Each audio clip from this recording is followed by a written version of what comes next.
Баршаңызға сәлем достар. Бүгін біз сіздермен турецкий бисквит дайындайтын боламыз.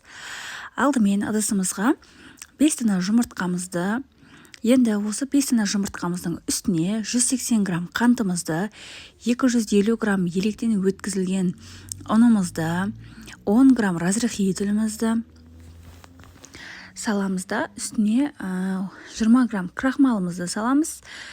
Оның үстіне 20 грамм осылай арнайы тортқа қосылатын кремді саламыз. Бұл болмаса да, егер сіздерде бұндай крем болмаса, салмасаңыздар да болады. Үстіне мұздай 120 грамм суымызды құямыз. Суымыз қаншалықты мұздай болса, соншалықты ол торттың ісіп әдемі болып шығуына жақсы септігін тигізеді. Барлығын осылай бірден салып аламыз да миксердің көмегімен араластыратын боламыз.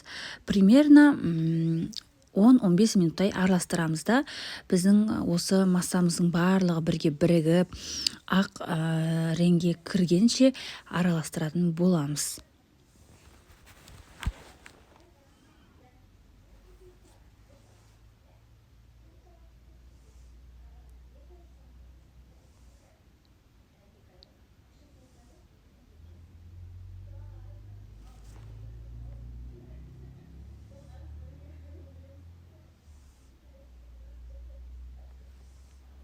Міне, осы видеодағыдай етіп, осындай массаға келтіріп аламыз.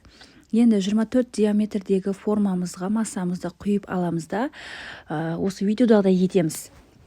Яғни ортасына осылай шет-шетіне жағып шығамыз, сонда біздің бисквитіміз бірдей болып шығады. Ортасы ісі болай болып қалмайды. Енді осы бисквитімізді қызып тұрған 170 градустағы пешімізге 40-45 минутқа қойып пісіріп алатын боламыз. Пісіп шыққан бисквитімізді осылай таяқшаның көмегіменен білеміз. Сіздер де дәл осылай жасап көріңіздер. Бұл шөкпейтін бисквит, өйткені бұл бисквиттің іші тығыз болып піседі.